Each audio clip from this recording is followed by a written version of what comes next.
Just have to make sure that it actually goes over, like usual, as it should, but you never know with Facebook sometimes. Or my computer, who chooses to not work when you need it to work. Yep. Let's see.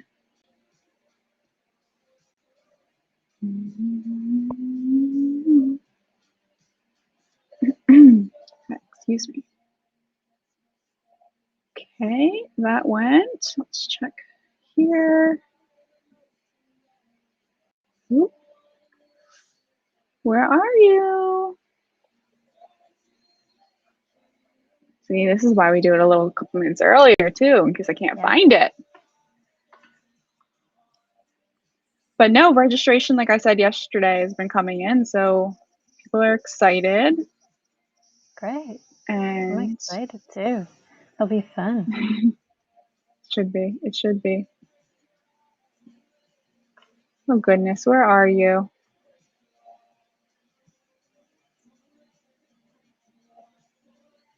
There we are.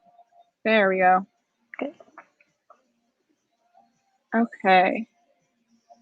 All right. So to anyone who is already tuning in, we're just going to give it a couple of minutes to let people come in. And there was a lot of interest, like I was just saying, so I want to make sure that everyone has an opportunity to join us before we get started. We are using our new platform, so like usual with our fireside chats, we can't see you or hear you, so please use the chat function to let us know you're there, to ask your questions, and we'll get to as many as we possibly can.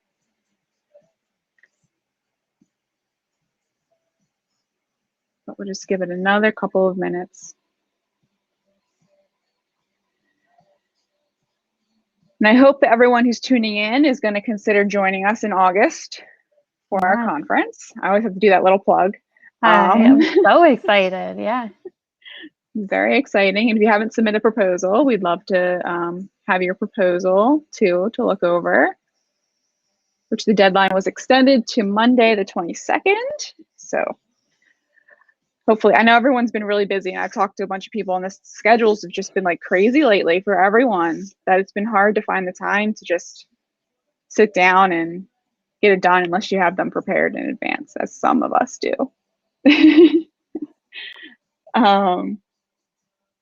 Okay, we'll give it another minute, and these people are still coming in. I'd love to know who's already here if we want to do our check-in. Yeah, say hi. Say hello. And let me make a note.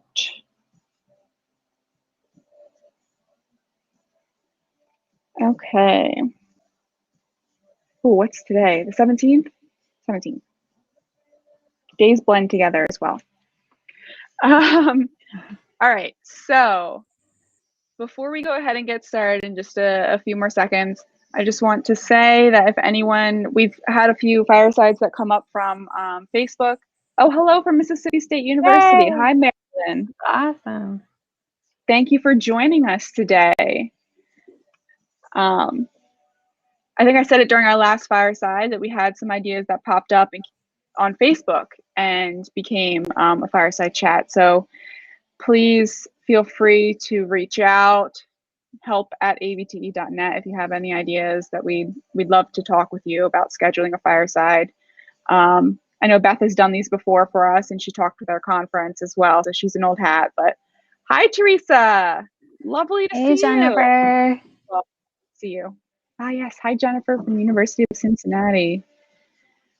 Teresa, how you doing? It's been probably, what, like a week or two since I saw you last. I don't know. Thank you for joining us today. All right. I mean, I don't have much else to say. I like to keep my intros brief just to make sure we don't have dead air before we start. But Beth is here, and Beth is prepared to talk to us with her Prezi. So I think I'll just hand it over, and we can go from there. So yes. Okay. Great, Teresa. Yeah, no, so okay, so Beth, show's yours. Awesome. Thank you. Thank you guys so much for having me again. I really appreciate you guys having me, and I again appreciate, oh gosh, having me and letting me speak again. I know you're probably getting tired of me, but it's really appreciative that you guys have me, and you know, just I love being able to talk and bring my ideas to the table, to help anyone that would like just some additional information or just some thoughts that I might have. So I am Beth, and I come from VTNE Prep, and I come with obviously just some education background as well as specialty background. But I have worked in the education field for about 12 years at this point, and specialty for, oh gosh, a long time. Just going to age myself. But, you know, at this point, you know, a lot of us are talking about culture in the field, and especially now with COVID, we're talking about culture. And I really started noticing a lot of culture issues just within our education system, and especially at the point where I was working at one particular college in general, just, you know, that really just was having a lot of issues in my first day in. And so, you know, even as we look at our culture in general and look at our culture at our practices, maybe just looking at the culture that we are starting with on day one of them coming into schools, that is something that maybe we should start looking at, so we can change what the future holds for them when they start going into practice. So I have some ideas that we can talk about and see what you guys think that we could potentially do. So some of the thoughts of different types of learning, right? So we have what's called finite versus infinite learning. So finite learning is that we have a clear set of rules. There's a winner at the end of the game. So we're looking at games like baseball, basketball, football, right? So there's rules. Everyone knows who's going to be the winner, the loser, that type of thing. And so essentially, you guys are probably thinking, okay, well, we're not playing baseball or basketball or that type of thing in general. But when we're thinking about education, we have a set of rules, yes, but what are our rules in general? Are they super strict? I worked at a college that we had rules that were super strict dress code rules. If a student broke those dress code rules, they were dismissed from class for the day. We walked into class as educators and we had to do dress code checks. And so every single student had to stand up. We had to look at, were they wearing the right scrubs? Were they wearing the right color socks? Were they wearing the right color shoes that day? They had to match. Did they have their watch? Was the girl's hair up in a ponytail? You know, very, very strict rules on just dress code alone. And then the rules went from there. And so are we preparing them for the real world, or are we actually preparing them to learn the material first? Yes, you know, certain soft skills are absolutely important, but we need to not stress them out just over certain rules first. So there is a different way that we can do it, obviously. So in infinite learning, rules can change over time, right? There's no clear end. And so for that is life in general, right? There are multiple players in the game, right? People come in and out of your life. Rules change all the time. Look at COVID. We're able to adapt to new things. In finite learning, COVID came in and everyone freaked out, right? Change happened and people went, oh my gosh, there's no rule for that. There's, you know, we've been doing this whole time and now we don't know how to adapt. And so with infinite learning, we went, okay, now we can do X, Y, and Z because we know how to adapt a little bit better. So, So in infinite, it's more like Interstellar, right? If anyone's seen the movie Interstellar, it's just that we can adapt to a different sense of what things may happen, right? There is a different outside world that could be. We have different creativity, we have an imagination, and people that are infinite beings can understand that something can be outside of what is here and now, right? So finite people who could watch Interstellar would be like, this doesn't make sense. There's a set of rules. This is what's here and now, and that's it. And people with infinite, they were like, wow, this is so cool. Maybe that's like actually how it is. I would love to find out more. So there's a clear understanding of that. So where this all came from, obviously, was I am a huge fan of Brené Brown and Simon Sinek. So if anyone's ever listened to podcasts or watch TED Talks, this is what I do on my free time. I'm very weird. I watch TED Talks on the weekends.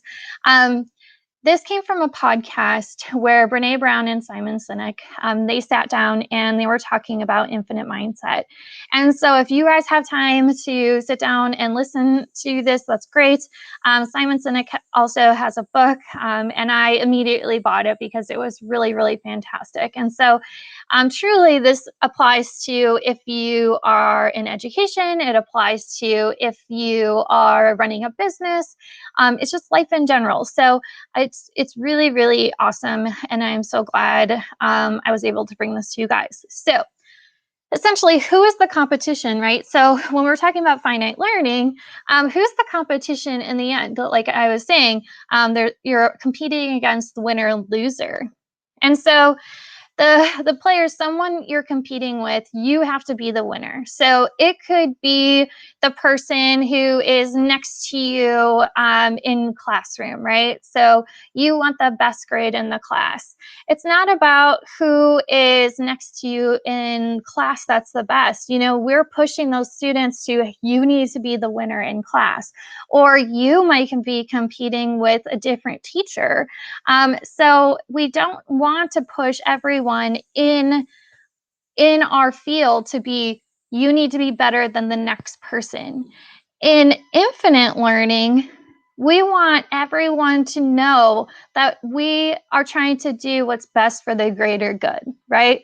So pushing ourselves to be the best that you can be, but it's for actually the greater good. We don't need to have, you know, a trophy at the end of the day, but we need to try to push ourselves to, you know, do what's best for the veterinary profession, or do what's best for the hospital in general, right? Or do what's best for, you know, the place that you are currently working at, or the college that you're working at.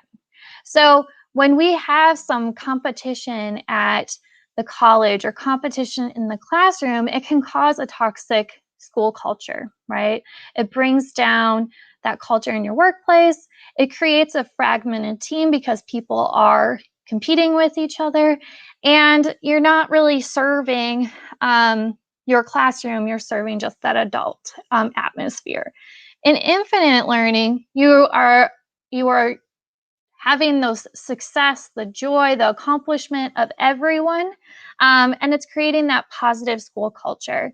So a big thing that we have,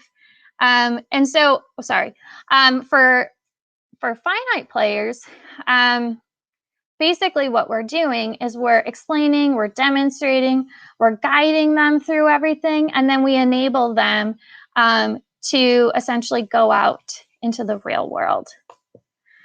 So in infinite players, we want them to explore their curiosity, give them the confidence to go out and do stuff, give them creativity aspects they master those skills, and then give them the continuity to go out and enjoy more that's out there, right?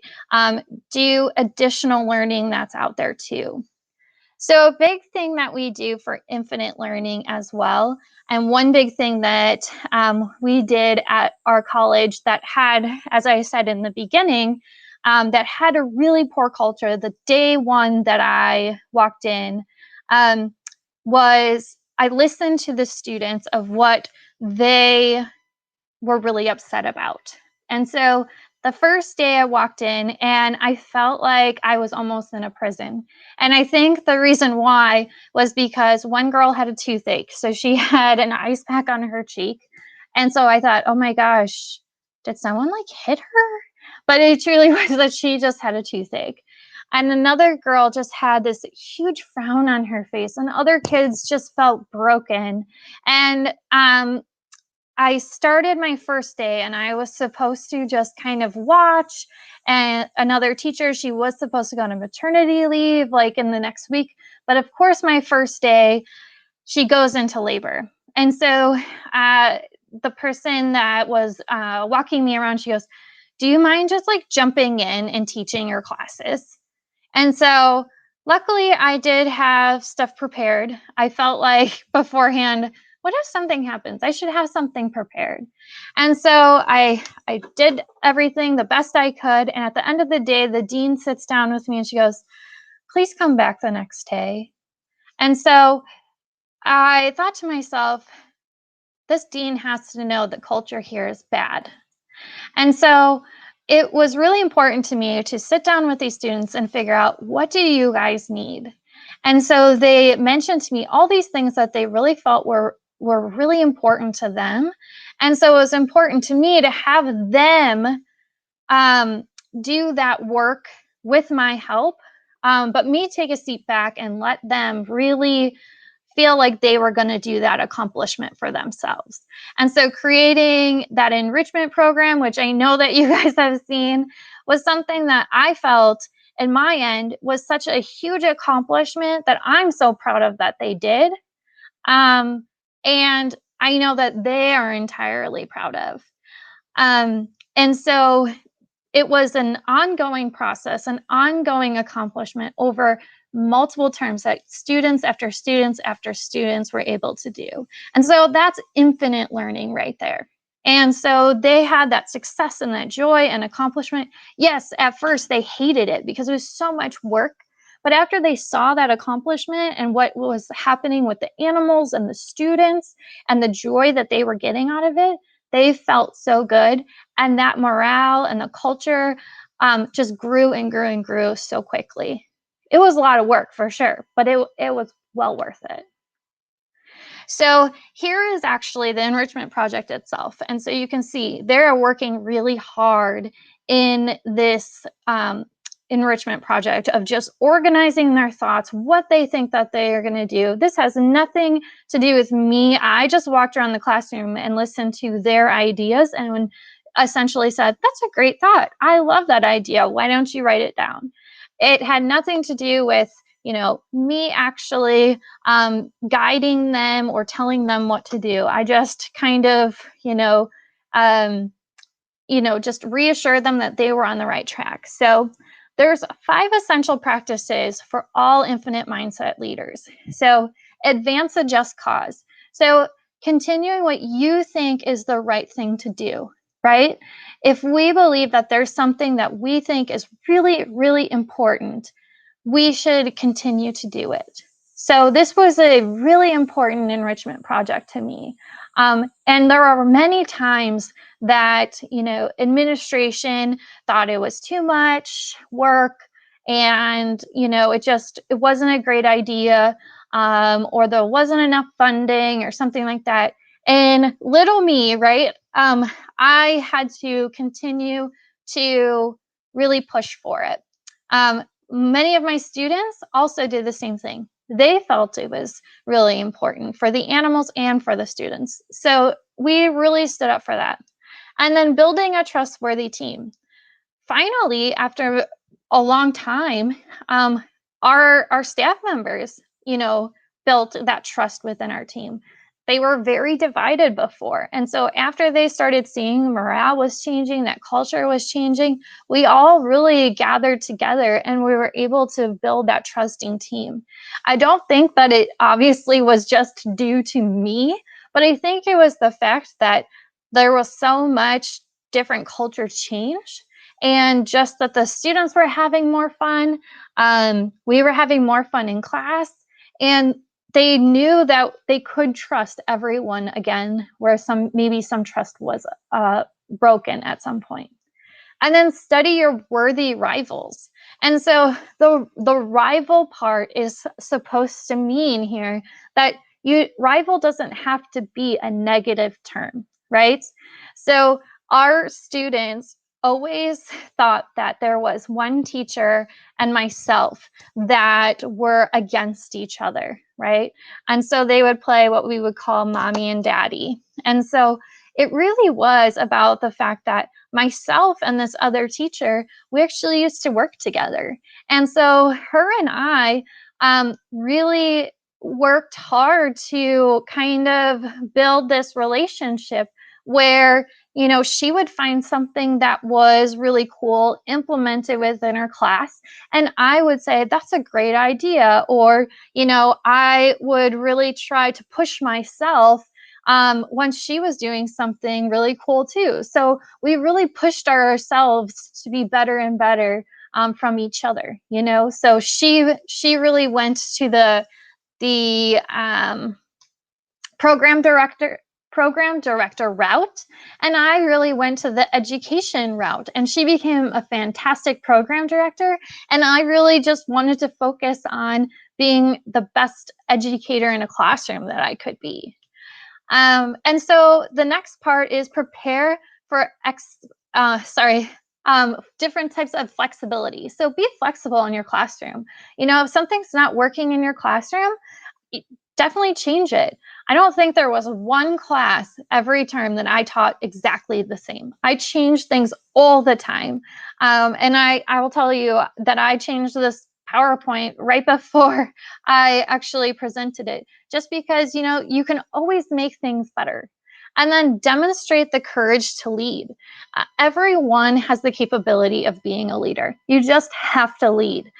Take charge and be a leader. You don't have to you know, be in a leader position in order to lead. So there's the stereotype that is of leadership. And so the stereotype is that leaderships need to be in control. They need to have their hands in the pot for everything. And the problem with that is that there's no ability then to actually see what everyone else is capable of doing. And so you have a group of people that have so much talent, and so we need to be able to see what that talent is able to do. So it's truly the opposite. So it's having the courage of letting go of control. And so especially in the classroom, letting go of control just a little bit, in a sense, to letting your students be able to have courage to lead in that classroom, right?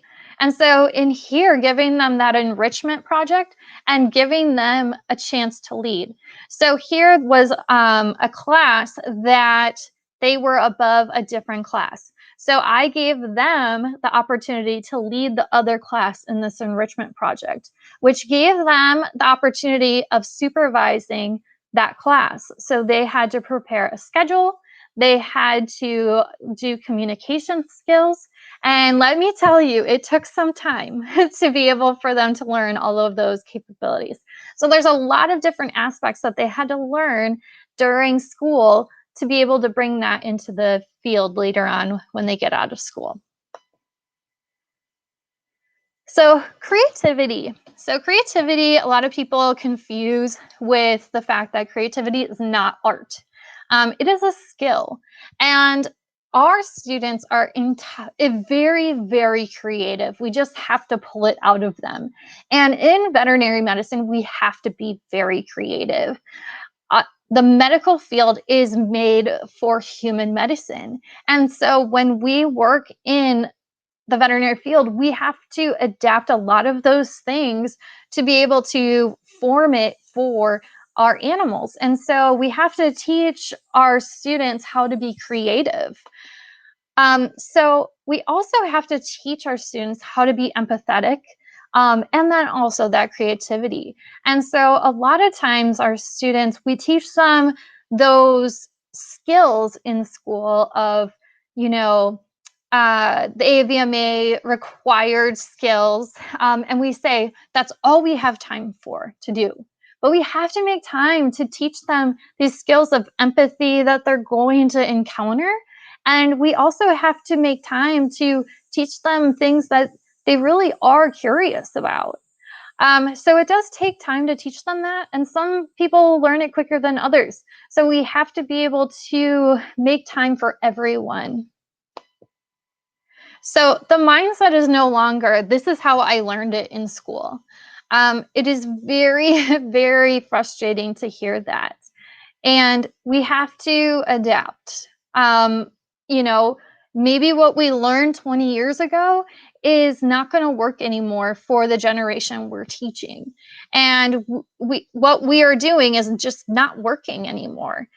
You know, our VTNE scores really can improve. And it's not just about the VTNE scores anymore. It's what's going to keep these CVTs, RVTs, LVTs in the field for a very long time. Because at some point we all have to retire, right? So here is a really great project that I had them do. And this was something that we did in my tutoring class. So I did tutoring twice a week, and this is in anesthesia. And my students would come in, and I actually was very lucky. My students loved coming to tutoring. They all would come every time, every single student. They said that my anesthesia class was entirely hard, so they all came.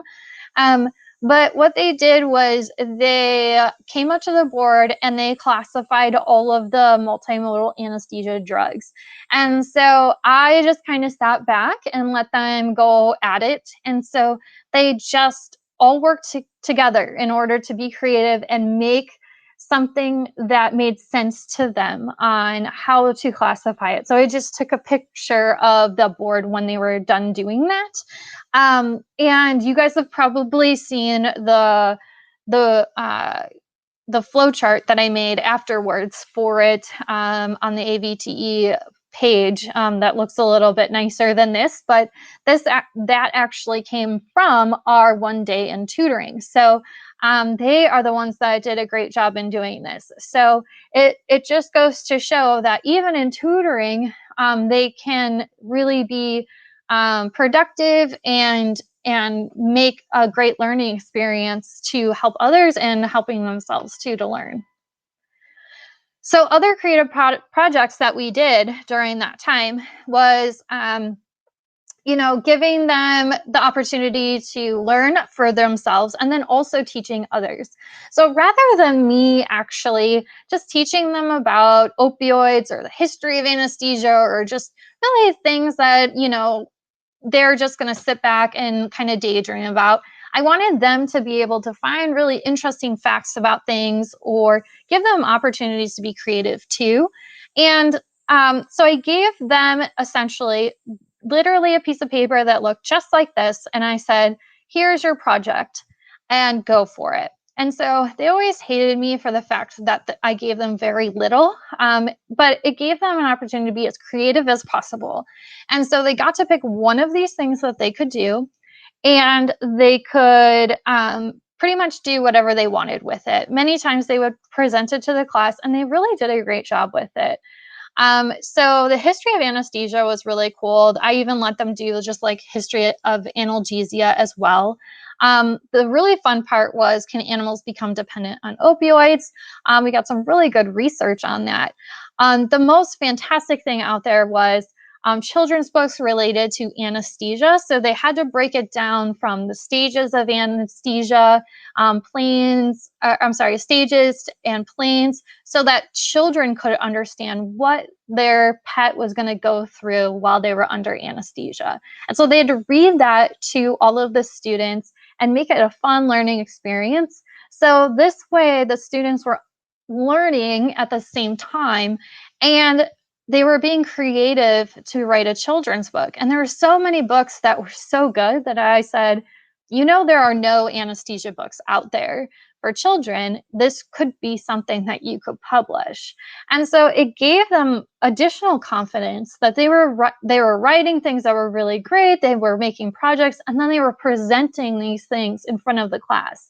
And it gives them more confidence so that later on they could be confident to talk in front of others at conferences and stuff too. So we have to be able to give them additional confidence that later on down the road, they might not be as, you know, not willing to talk in front of others.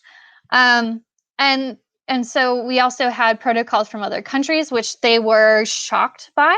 A lot of times they really are invested in just the United States. Currently, you know, I do mentor students from even Canada, and the people from America are shocked by the differences, because we do talk a lot about what you know, certain things of like controlled drugs, and even just like a the metric system and stuff, the differences from America and Canada and stuff. They are just had no idea about things. So it's really eye-opening for some of them.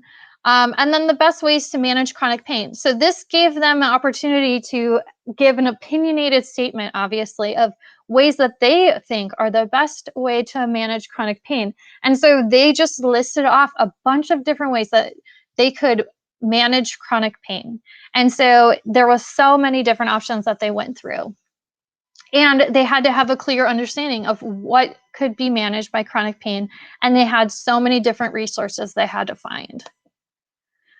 So here was also another really creative project, and I loved this project that we did. This was actually in my surgery class that we did a conservation project. So I always tried to make a project out of some of my classes that had nothing to do with the class itself. And that was just to kind of throw them off a little bit, because we were doing, and I tried to just do a fun project, but still a learning aspect project.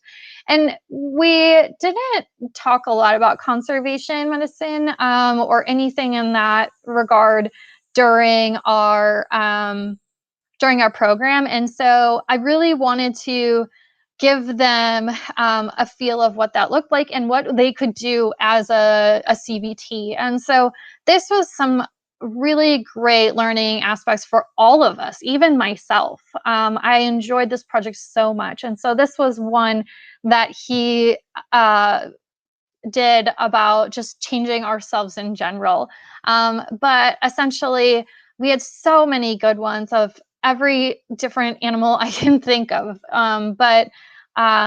All of our students did such a great job with conservation medicine and what we could do, and things you can volunteer for, and all of that. So I even had students later on down the road, they were calling senators about saving the bees. And so I had to, I had to kind of say, guys, you're going to get me in trouble. So and so learning our competency. So how are we going to check our students' competency of their skills, right? So currently what we're doing is we're grading their tests. You know, we're testing them based on whether it is multiple choice, whether you guys are doing like fill in the blanks, stuff like that too. So, but they have to be passing with a C or above in their vet tech courses, that kind of stuff. So essentially what it kind of looks like is teach me, show me,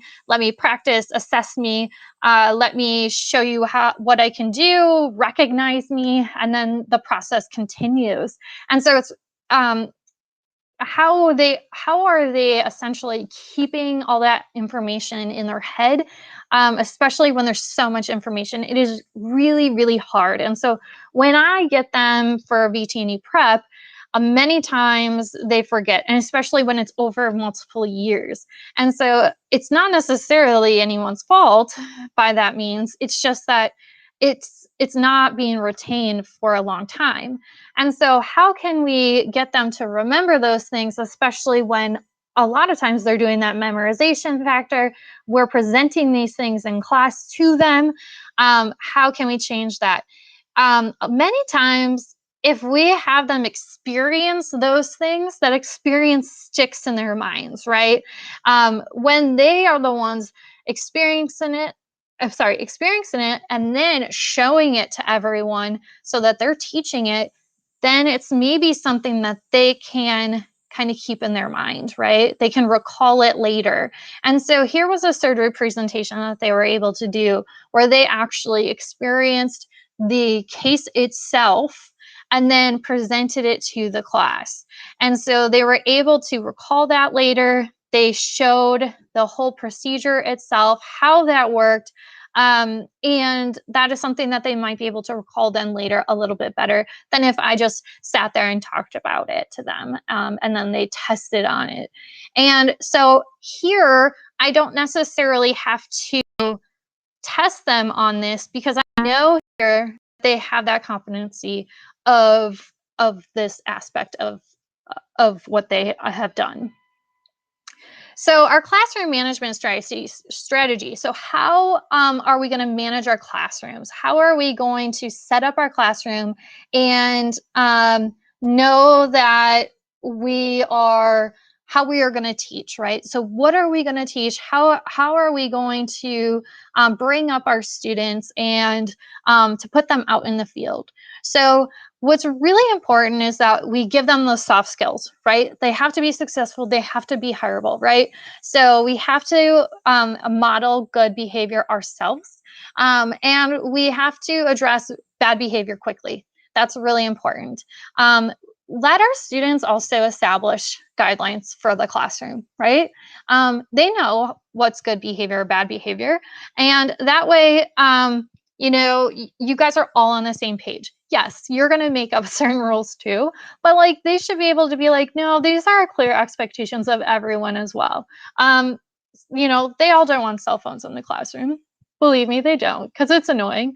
But I think that as long as everyone's on the same page, everyone is a group together, you're all on the same playing field, I think that they're more receptive to the culture within the classroom. And we'll kind of go over that. Clear expectations. So offer, free study times, offer tutoring, and make sure that you're available. Don't just say, I have tutoring time if you come into my office. Move yourself into that tutoring area, and make yourself available. Build excitement for content. Be excited.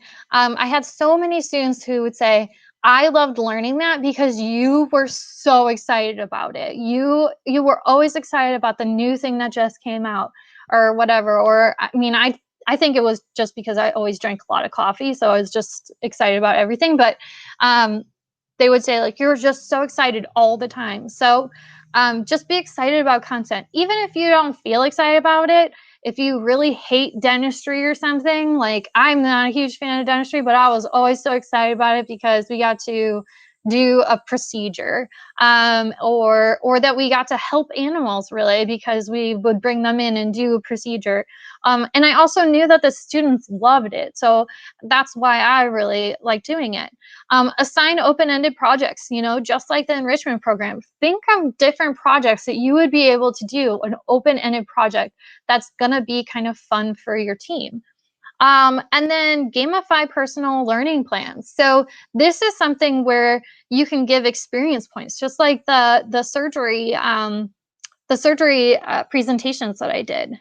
How can we give them points for them learning from having that experience and being able to present it to the class, right?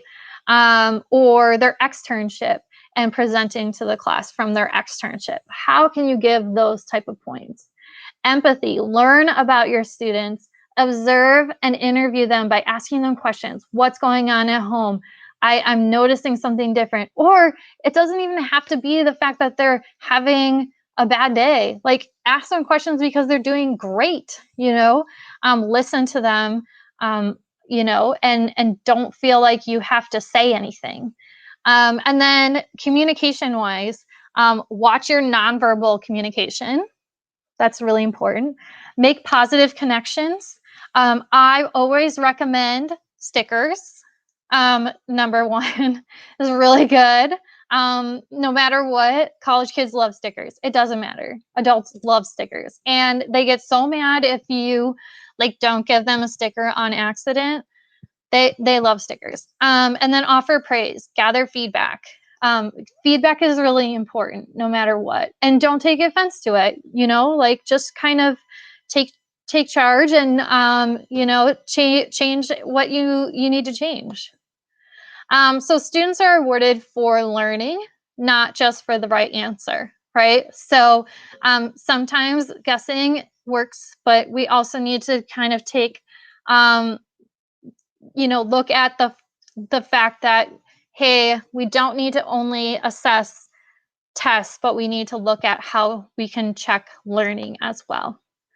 So we definitely did change some things where we did pinning ceremonies, and during the pinning ceremonies, I gave certain gifts away to students who not necessarily had straight A's or anything like that, but I gave certain things to students who showed different culture aspects. So one of these was a girl who, she was a student that sat in the back corner of my classroom and had a really hard time in my class. And by the end of the time she was there, she essentially was helping every single person in our entire department with grades and everything.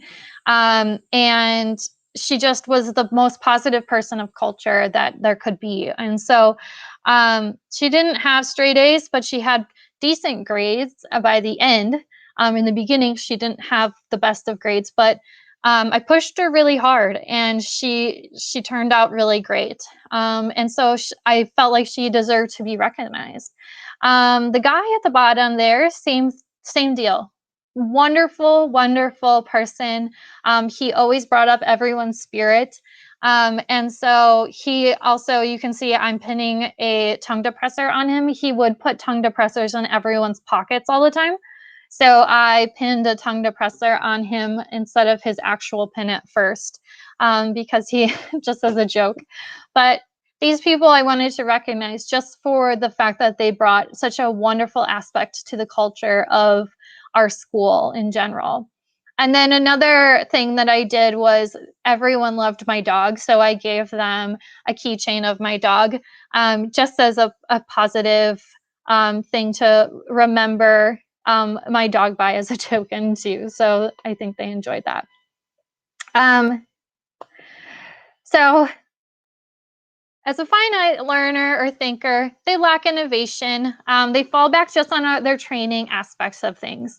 They don't like change. So remember our COVID idea. And they have things that they like to have things under control. And then it just wears people down over time. So if we think of our texts right now that are in practice, and they have those finite thinkers who are, at the top of leadership and stuff, those finite rules that they have are just wearing them down. And so we have to have our technicians that have those finite thinking ideas, think where they're adaptable to that change. Try to, think or try to get their leadership to be more adaptable when they are also, if they're finite thinkers, utilize their training to expand critical thinking. If they are good, they have to be good of letting go of control as well. And they have to also utilize their degree in their skills in multiple areas of the field. So when they're in the field, they have to realize that they have the potential of doing so many different things. And so rather than our technicians feeling like, okay, I went into the field and now I didn't work out in, a general practice, and now I'm done. I can't do anything else. There are so many different things that they can do with their degree, and there's more than even just this. With my background, I have done so many different things of specialty medicine. I opened up my own business for a while, and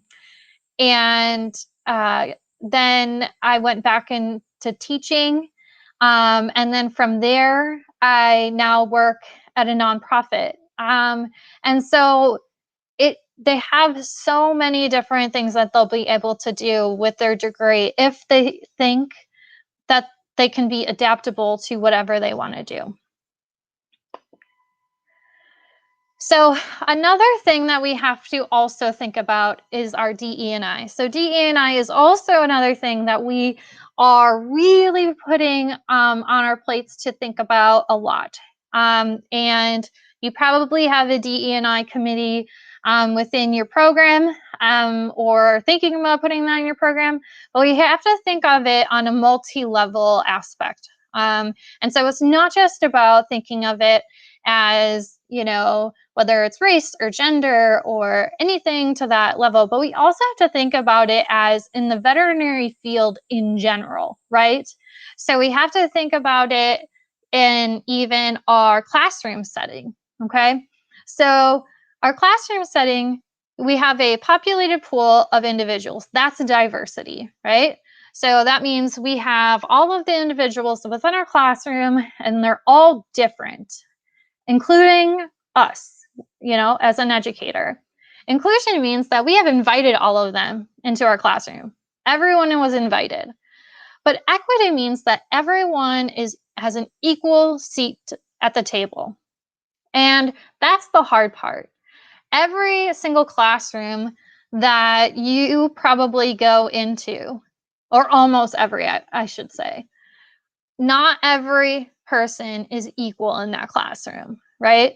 The teacher is usually the top person in their classroom. And so we have to take a look at that, and we have to say, all right, maybe we should make everyone more on the same level here so that we can actually learn at a better degree. And so one thing we have to learn as educators is we have to be less judgmental.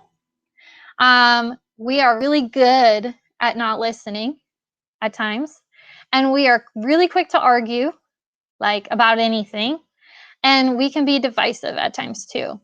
So when we all sit at the same table and we are all have equity, we can accomplish really big things. So here's one thing, and no pun intended, right? Here's one thing where this was at Brookfield Zoo in Chicago. They were doing a CT on a rhino, and everyone here has equity, right? So there's keepers here, there are technicians here, there are doctors here. Everyone is equal, and they were able to accomplish this task because everyone here had a say. They were all equal at the table.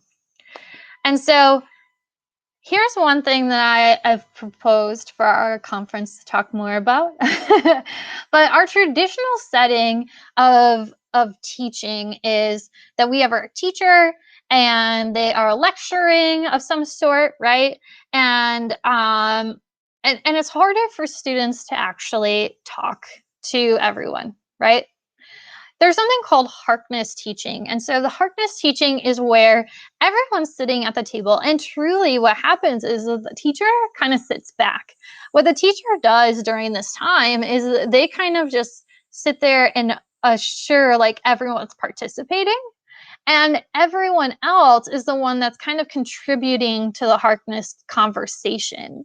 And so this way, there's collaboration happening.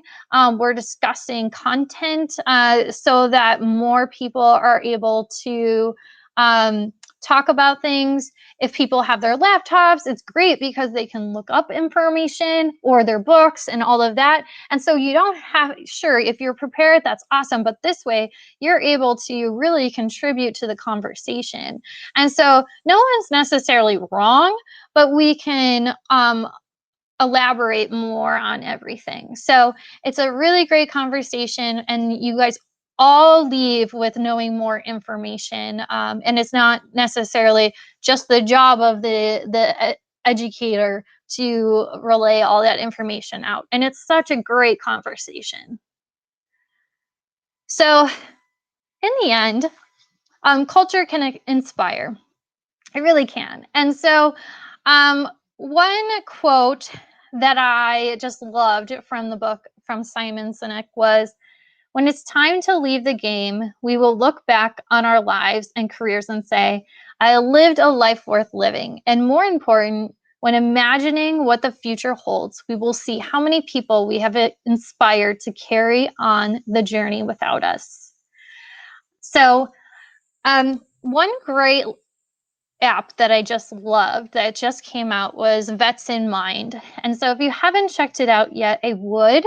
It has so many great culture links to for you guys to be able to take a look at. Anything that you probably would need would be in there for culture as well.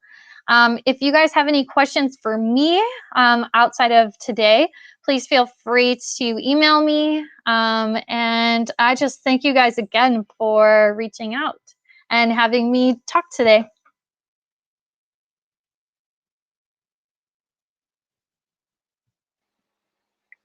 Thank you so much, Beth. Thanks. I love the Prezi. I always love it. It's so much more interactive than a regular PowerPoint. So I want to say real quick before we get to questions that you mentioned Brene Brown earlier. I love Brene Brown and her TED Talk. And I have a couple of her books too that I'm reading. Just like if you haven't seen it before, anyone who's watching, I would recommend looking at her TED Talk. It's wonderful. Yes. She taught it, or she talked about it on the fly, she said. Yeah. I just couldn't believe that. I'm like, you're crazy. I can't. But it was good. It was very good. It had me very enraptured the entire time. Yeah. So a question that came in is, so when you were talking about teaching creativity and empathy, and you had those different project-based learning methods and things that they were doing, did any one of those prove to be more efficient than the other in like promoting creativity in the students? Or is there a certain method that you would recommend or that you've noticed that is done so in the past?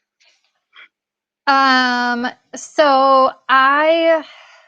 that's hard. So it's really hard. It's a lot of truly, it's just a lot of how you display yourself is one, right? And how you create the culture within your school. I guess that's hard to say. It's hard to kind of talk about how that worked with us. But empathy truly is about the connection that you have is one, right? The connection that you make with one and another. So I would say like how I did it with enrichment program too. They had to talk with one another, number one, and then creating that, they had essentially, I don't want to say teams, but groups so that they could take care of each individual like area of all the animals, but they still had to communicate with each group so that everything was covered. But empathy true was, hey, I can't do today because I have, a sick kid. And so it had to teach them like, okay, I understand that. So I'll cover for you. So it gave them a sense of what real life is going to be like. so that they had to put themselves in another person's shoes and know that someday someone else is gonna have to do that for them, so that they were gonna cover for someone else that day. So sure, like we all are like, great, I have to work another shift for somebody. I don't really want to do it. And there were people that got really upset, and I'd say, if you do this today, maybe when it comes to you someday and you can't do it, then I'm sure someone's going to cover for you. Like, that's part of being an adult, So I think putting them in those situations and having them understand that we have to put yourselves in another person's shoes for a moment, and it really helps them. That kind of shows a little bit more empathy in that level, if that makes sense. Yeah, no, I understand. I always thought empathy was more like an innate trait that people had, not something that was necessarily needed to be taught. So that's No, fascinating. you just might have had it, but it is really hard. It is really hard especially with people who are, I think, under a lot of stress when they're in school. So, like they feel, especially if they're working a lot, or if they are just stressed because they have a lot of schoolwork or whatever, that they just feel like they're overwhelmed. And then if someone needs them to do something, that might be harder for them. So being able to just say, okay, we're going to have to, they have to use it. So they said, empathy is like a muscle. You have to use it. So yeah, I mean, I think that we all need to show that empathy towards each other a lot more, and people then pick it up as well. So I think that the world in general lacks a lot of empathy. And if we all just showed that empathy a lot more, I think that we would all benefit so much more from it. And so that hurts our culture a lot, especially in schools, and in the field. And so if we can teach that more in the school, I think that it will definitely travel to practices once they graduate, because they can be leaders in practices when they're out. No, yeah, no, definitely. And thanks for your comment, Sam. You need to I use love it to get better at Sam. it. Yeah. My partner in crime. I love her. Yes. So she did make a comment earlier, where she said that on day one, when they're actually on campus, that there's a blank spot in the syllabus where they draft the rules around like the phone and Good. technology use. And they I write their love that. own. And yeah, I mean, I think that's a great idea. And I mean, Yeah. this isn't necessarily a question for you, though I'd love your input. But Sam, how has that worked out?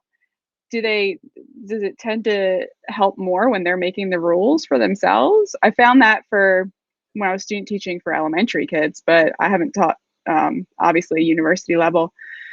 So, I mean, I feel like what do you think, Beth? Do you think I think having that's them great. involved in, Oh, yeah? yeah, absolutely.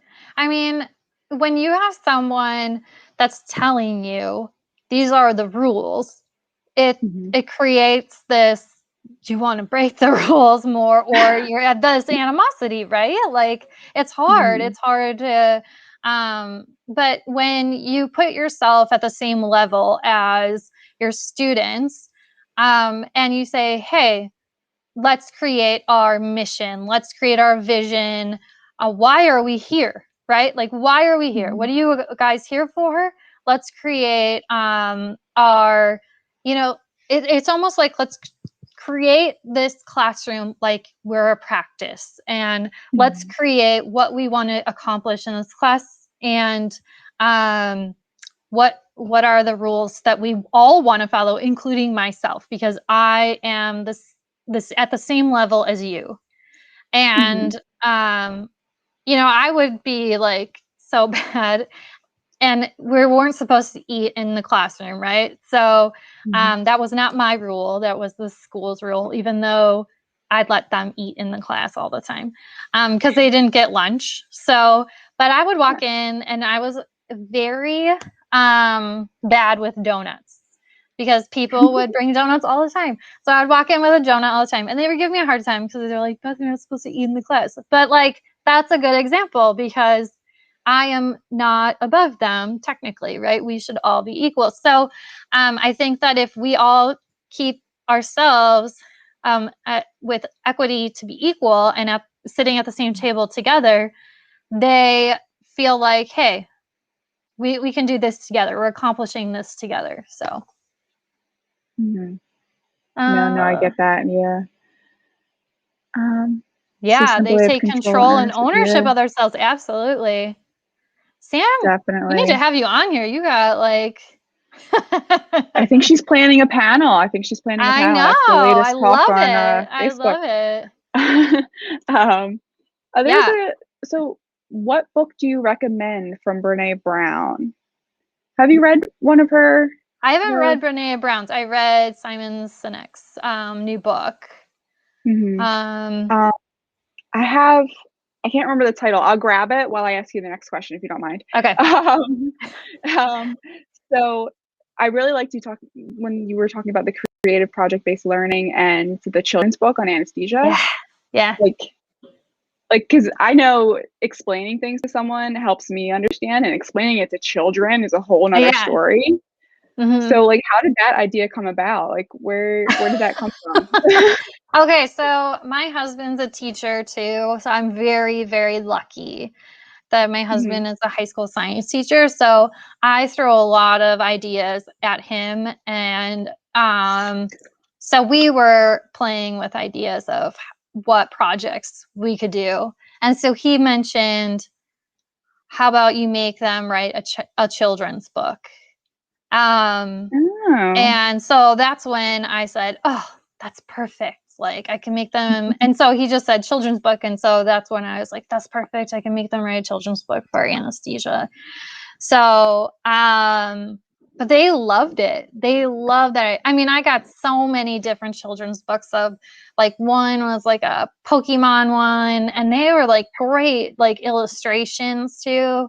And at first they said like, I can't draw. And I'm like, there's literally a child's book out there that's about a scribble. Like, I don't care. So, but no, they did a really great job with all of the projects. And I mean, some of them don't like projects and stuff, but once they do them, like they do learn a lot from projects.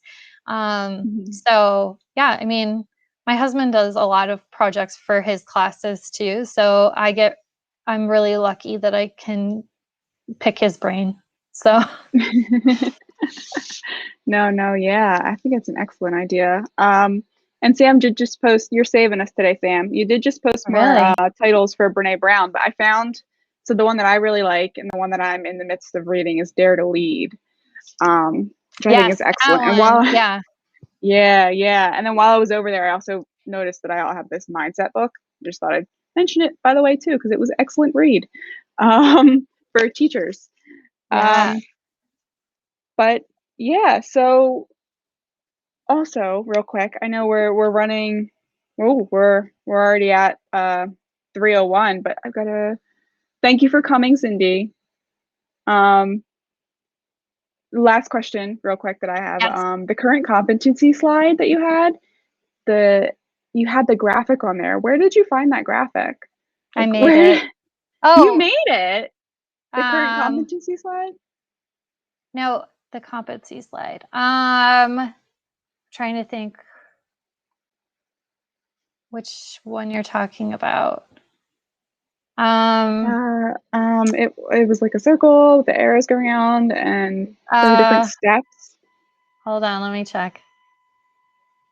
Did I just change it? It's only 10 a.m. there, Sam. All right. Oh, wow. We know you're in Hawaii. We know. Yeah, I know. Jealous. She likes to rub that in.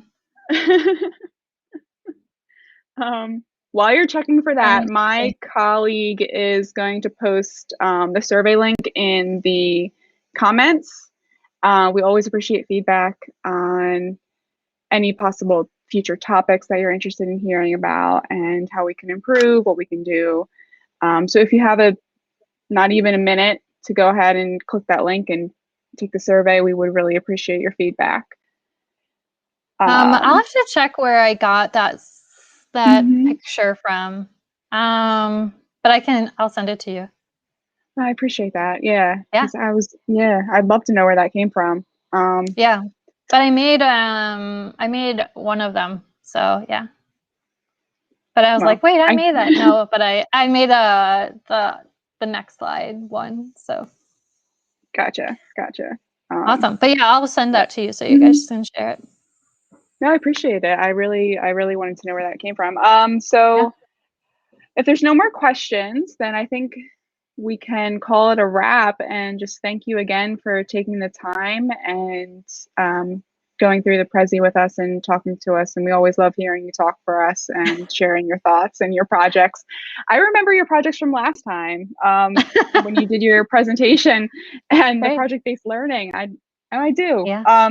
Speaking of, by the way, if you weren't aware, if no one was aware, the conference resources have been open to the public. So even if you didn't attend, they're on our website. So if you want to view Beth's talk from before, that's in there, and the resources and everything are in there. But thank you, Beth, very, very much again for taking the time today and sharing with us. And we really appreciate it. And I thank all of our attendees for joining us and spending an hour of their Wednesday afternoon. It's Wednesday, right? Yes, spending an hour of their Wednesday afternoon with us, or morning if you're in Hawaii, Sam. But yeah, all right. So thanks again, and I guess we can call it a day and let everyone go do what they're doing. All right. Thank you guys. I appreciate your time today. Thank you, Beth. Bye. Bye.